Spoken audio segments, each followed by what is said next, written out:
What's up, legends? Welcome to Blindside's preseason fantasy analysis. We got the Rabbitohs today, and for me, there's a lot of ups and downs here, guys. Like, there's a lot of people I want to talk people out of, as opposed to people that I want to buy. I'm actually struggling right now with a hair on my lip, trying to talk through this. There we go. So, I don't know if you guys can You've see it you, from there. I'm like, oh, this you've is so. just got a few just kind of around here. Yeah, I don't know if it was a hair or just a bit of dribble from the last podcast, but if you can see it, doesn't matter.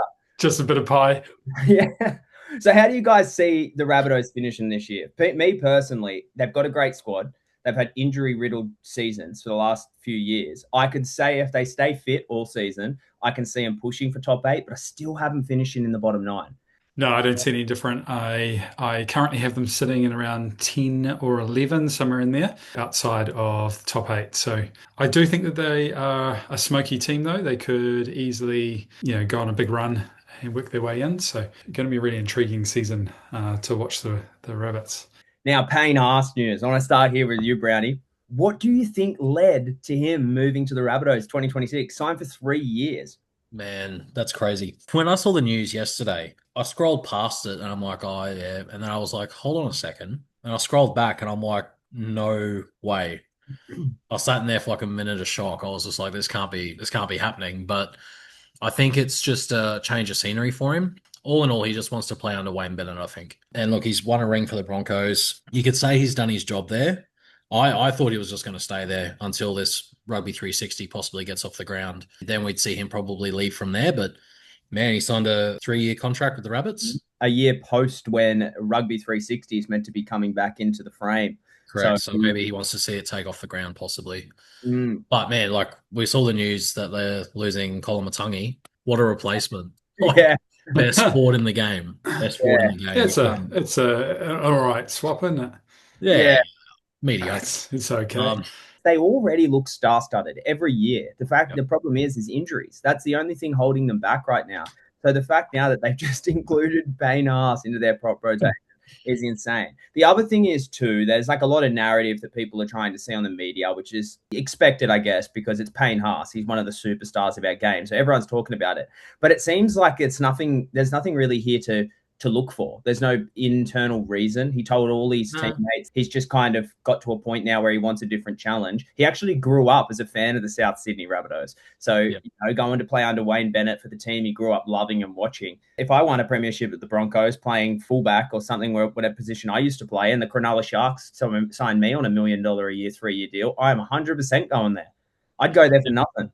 There is a 10-day cooling off period as well. It is mentioned that apparently Broncos are tabling a 5-year deal for him and basically throwing the checkbook at him. It could really be too little too late because I don't know if you guys seen the news today that the Bronx actually lowballed him with the extension. And so then it was actually Haas that went to the Rabbits and asked what would they pay for him. The biggest people to get him over were Latrell and David Fifty too. But the fact that Payne Haas actually went to the Rabbits and actually said, hey, look, this is what I'm looking at doing. And apparently he looked at actually signing with them when he was a junior coming up through the ranks. Didn't work out, so he's kind of going back to what he knows. The other thing too that I think is really interesting too is that he has actually got 2 conditions in this new contract that I think is really interesting. One is if Wayne Bennett leaves, he can leave. And he's also got a condition in there for R360. So as soon as that comes up, he is gone. So it's massive. The Broncos are trying to juggle right now. They've signed Adam Reynolds and Ben Hunt a year too long. And now they don't have they have a tight salary cap and they were pushed into this position. But like, dude, didn't we just learn from Daly Cherry Evans and what he did with the Sea Eagles? Like what the Sea Eagles did with him. And then he pushed across to the Roosters. Like as if you would lowball the best prop arguably ever to play the game. The dominance that he has shown for such a long period of time, I've never seen any prop do ever, but I haven't watched footy ever since it was introduced to the world. So in my short 30-year lifespan, he's the best prop I've ever seen. And he's in form. He's young. Dude, throw money at him. That was dumb. So massive. I reckon that's probably the biggest signing I've ever seen in the last decade by the Rabbitohs. It was huge coup. But you know what I loved about it? The surprise factor. No one knew it was coming. Yeah, it's very good. There was no sneaky reports. There was no inside talks. There was nothing like that. There was no press releases. It was just simply, bang, there's the news. Everyone cope with it. Yeah. And everyone was just shocked. I Damn. think it's important fantasy-wise to have Haas because if it's his last year at the Broncos, he's just They're gonna he's flog gonna him. freaking brain it, bro. He's gonna Yeah, brain it. they're Yeah, gonna it's gonna be huge. they're gonna get the most out of him they possibly can. So schedule, boys, for the Rabbits. Bye in round 4, round 13, round 16. Now I do have a bit of issues with the round 4 bye, but not to the point where it's like I'm not buying anyone. Like I'm buying Adam Dewey at this stage, and he's gonna buy in round 1. So it's not like you avoid them completely because they have a poor early bye schedule. What it just means is probably don't overdo it.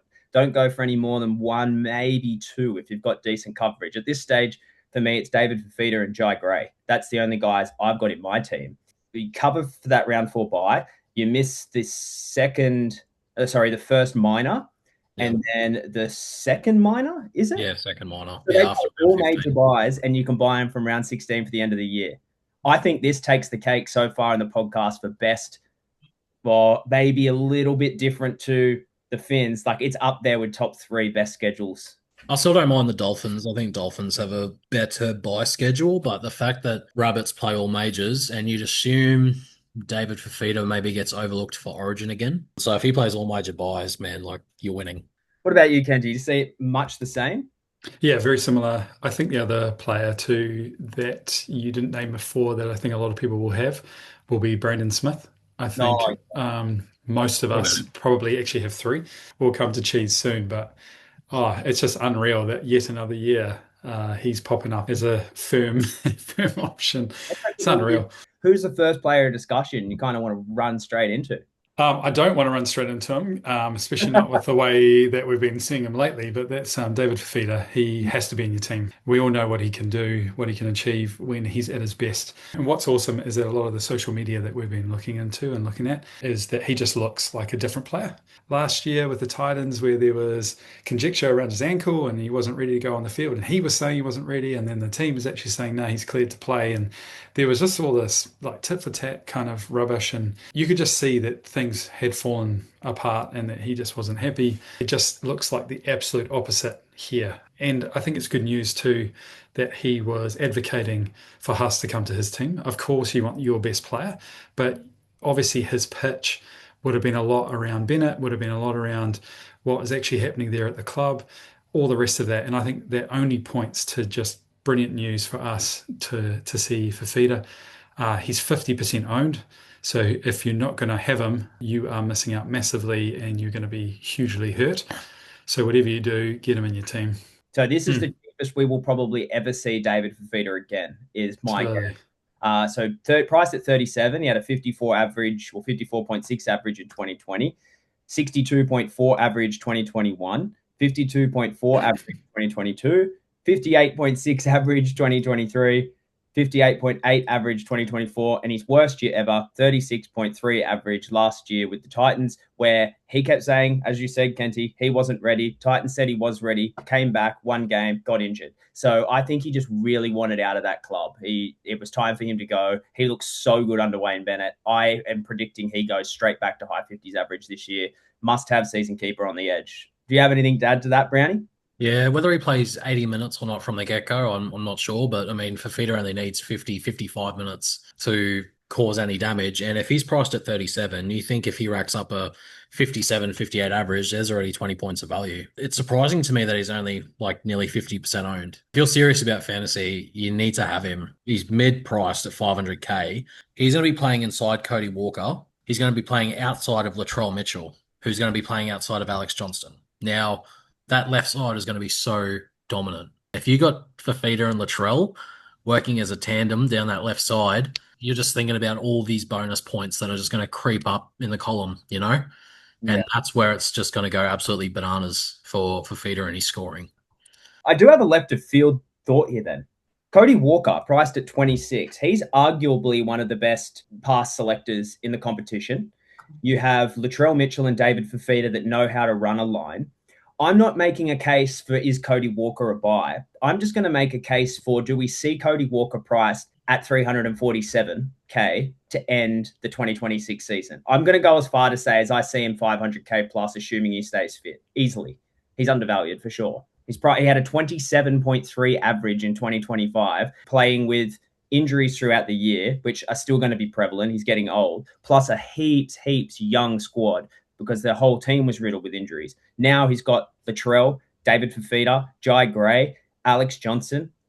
He's going to go up in value without a doubt. The question is, how much value is he likely to make? And is it something to keep an eye on? Like, I'm not going to buy him from round one, but he is a half at 347K. He's in that same price range as Ethan Sanders. Doesn't have the goal kicking, doesn't really have that prevalence in-game kicking. But there's something there in him.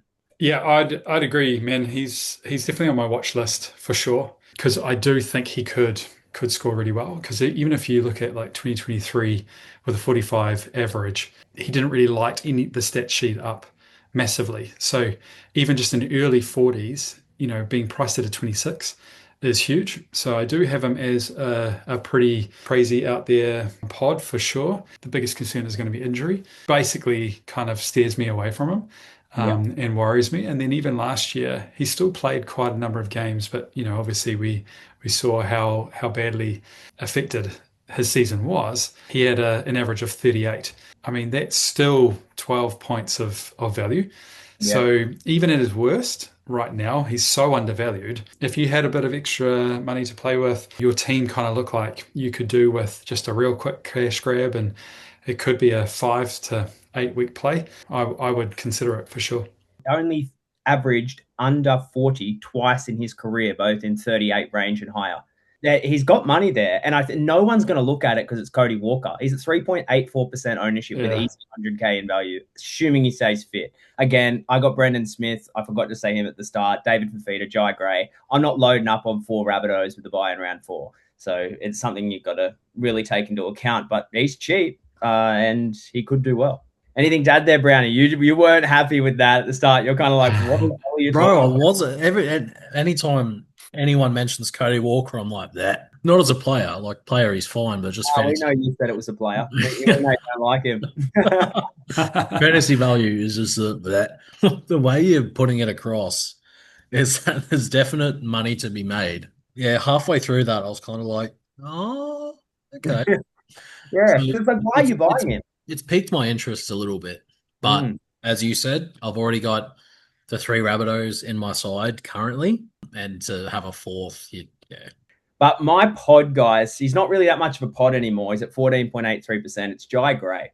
500K, tough winger fullback position, priced at 37, leading the Dally M count to start last year. Dude, wheels up.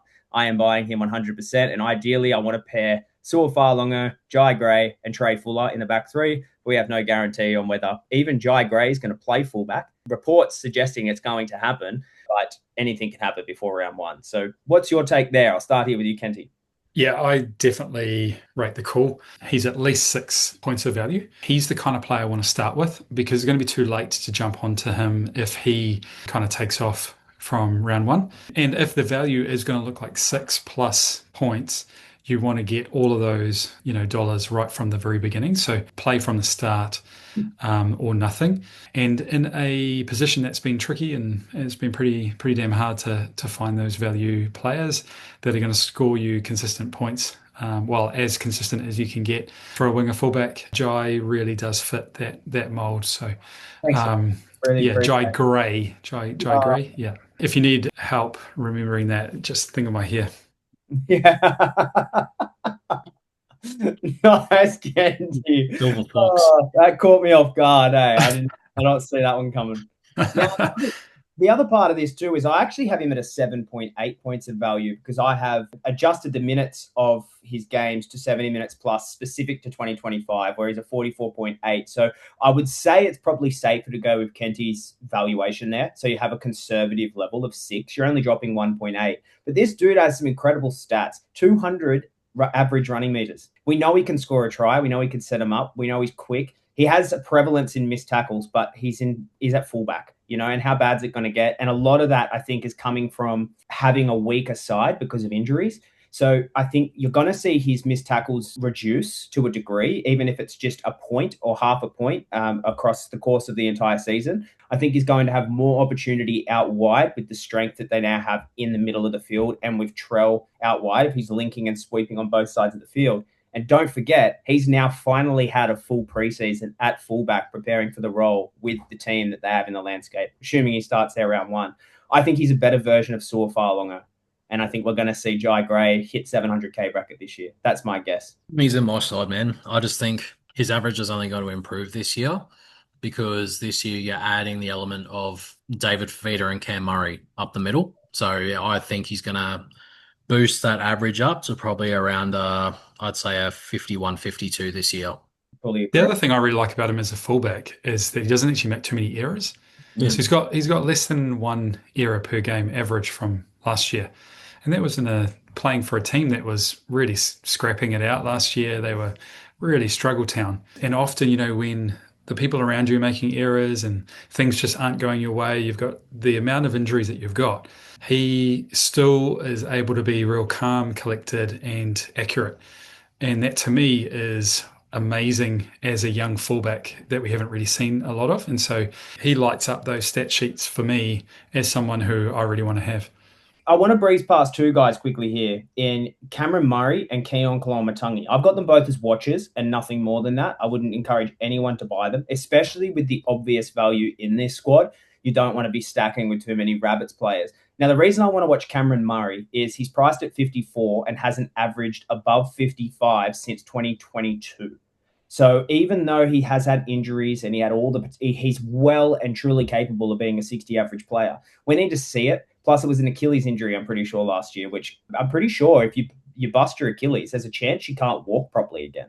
So they can get really severe. Obviously, Cameron Murray's fine. He's back playing. But it's not something I would jump into at 725K when you can literally just go and get Isaiah Yeo or even get Patrick Carrigan for 30 grand cheaper. So Cameron Murray's a watch. The Keon Koloamatangi issue, I'm not too sure where he plays in a full side. Does he play at prop? Does he demand those big minutes? When he plays less than 60 minutes or in that, say, 50 to 65 minute role, his average declines heavily into like high 40s, low 50s. And where he's priced roughly the same as Cameron Murray, we need to see what his role is, what his minutes are, the way he's used before jumping in there. I just think there's way more secure options. What do you guys think there on both those guys? I think it's pretty easy, but maybe there's something I could be missing that you guys can throw in here.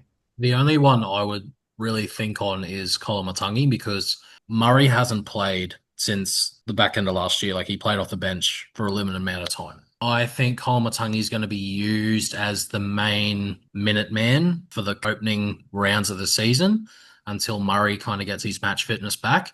And then I think you can kind of see Koloamatangi's minutes drop a bit and Murray go up to that 70, 80-minute guy again. So Koloamatangi from the get-go, I'm not too concerned about, but Murray, I'm not touching him whatsoever. Yeah.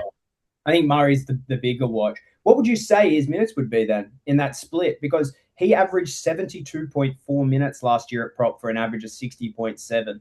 So if you don't see him playing up 70-plus minutes, I think he's a bust. He's priced at 52. So if he plays at that current state that he averaged last year at prop in 70-plus minutes, he's only presenting 8 points of value. But again, only 8 points of value when you're already priced at 704K is a brilliant buy. I just don't know if 72 minutes is going to be his spot. I don't think Koloamatangi will get to 72 minutes whatsoever. I reckon there was so many injuries last year. That was the only reason why it was so high. I reckon Koloamatangi might get probably around that 60, 65 range to start with, but you'll see Murray probably play around that 60-minute range, maybe. But then you can kind of see Murray going up to that 70 once he gets some match fitness back, and then you can see Koloamatangi drop down to maybe that 55, 60-minute role.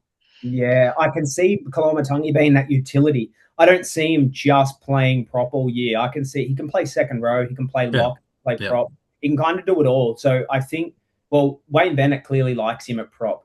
And again, this could be a Payne Haas scenario where you think that maybe it's their last year at the club. They're just going to flog him in the position that they want him in, get the most out of him for the last year, and then let him go. So he's one I'm watching heavily. He's also lost the edge to his DPP. So he's just a mid now. So the benefit of him is definitely decreased. Yeah, for me, they both kind of push in towards more of an avoid than they are a watch. And I think it's where their buy schedule actually works in our advantage. They have a buy in round 4. Therefore, you get the first 3 games to actually watch them and be able to try and kind of work out what their rotation is going to be. How are they playing? What sort of attack structures are they using? All of that. So for me, they're in a void until after that round 4 bye, because then at that point we should know exactly what's going on. I don't think either of them are going to be pricing out too quickly. I don't see them suddenly piling on massive, out there scores. I actually bet that they will drop a bit of coin, both of them, from round 1. So I think the luxury that we have in that round 4 bye is 3 games to watch, to be able to have a look. And because of that, they're in a firm avoid for me until after that round 4 bye. Is there anyone else from this team? You guys, there's 2 more that I kind of got on my mind, but I'll send it to you guys. Like, is there anyone off the top of your guys' heads that you want to throw up now as the next point of discussion? Brandon Smith, he comes at 300k. He's priced at 22. 2024, when he played majority of the year at hooker, he averaged 54.8 minutes and got 35.3 points. So already there, it's 13 points of value. And I know the outlook of 35 points, you could be like, it's not amazing, but it's going to be good enough to generate some cash for you. He publicly announced that he went to rehabilitation system for drug and alcohol, influenced people, because he had this stigma that he was seen as a party boy, and that's what he wanted to live up to. He can kind of see now, and I think playing under Wayne Bennett and having these kind of chats with him, it's really pushed him to be a better player and I guess overall a better person as well. Overall, you could see Brandon Smith being a totally new player this season. I think his fitness has come into a bit of better form, an absolute shout, especially at that price. Yeah, the key as well is he admitted himself to the rehab clinic. So it was clearly a personal decision that he noticed he wanted to improve on. And he looks great. He looks really fit. I'm not going to get caught in the preseason narrative trap of like he's going to be the next big thing, although I haven't seen Brendan Smith this fit before for a long time. The question is going to be for me, does he start at hooker and how many minutes does he play? And I've got a sample size here across his whole career. When he plays between 50 and 60 minutes, he averages 41.1 across roughly a 20-game sample size. On the conservative side, like what you said, Brownie, I think we can see him in that mid to high 30s range conservatively if he plays that time span. And who's the backup hooker going to be? Bronson Garlick, Peter Marmazelis? How many minutes are they really going to demand? I could probably say 30. And then do we see a world where maybe Brendan Smith takes minutes at lock away from Cam Murray, or do they keep Lockie Hubner on the bench to run that rotation? Like there's so it'll come down to how fit he is. And when you see the rotation that happened in Roosters, he was always rotated out because he was gassed. I don't see him rotating into the forwards unless he has really upped his game there and is incredibly fit. The other thing too that I would probably more suggest that is going to happen is that they will just play him for probably 60 minutes of just full gas 9. And if you guys remember what he was like when he would come on and he would just go NATO, go nuts with the Storm, he was just an incredible player. And then we've never really seen him transition to that starting 9. So it'll be really interesting to see if that happens now. And at 300, I'm so willing to roll the dice. Yeah, it's it's cheese all over again. Every year, I kind of think I'm never repeating that mistake.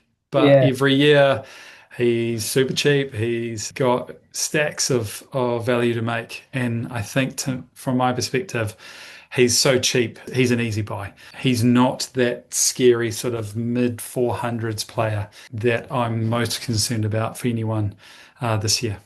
He's the cheapest he's ever been when he's this cheap starting Brendan Smith. He's a hooker mid DPP, so he gives you flexibility. And the other side of this too, which I think can't be understated enough, is that he is your backup hooker. So by only paying 300k for a backup hooker, he does unlock that potential for you to move from, say, a Wade Egan, a Reed Marnie, a Chris Randall, Jake Simpkin range up into Cook, Brayley, Grant, if that's the direction that you want to go. But right now, for me, currently, I have Harry Grant and Brendan Smith, ironically enough, both coming from the same club, as my starting hooker pairing. Could change. I'm still heaps high on Cook. But right now, Harry Grant and that late buy has drawn me in. But is there anything else there to add on Cookie? Because I want to bring up Latrell Mitchell. Nothing. Send it, bro. Go. Last one, Trell Mitt. Likely to play center this year. I don't know any centers outside of Herbie Farnworth that can maintain a value over 700K all season. Latrell is definitely one I would say could definitely hold value.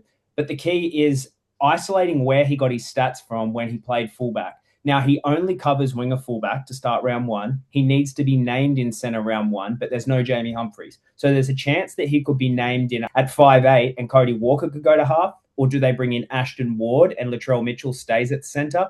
Do we even see Latrell Mitchell go back to fullback and the whole dynamic we've seen at the start of the year, does it change? There's still so many questions that need answers.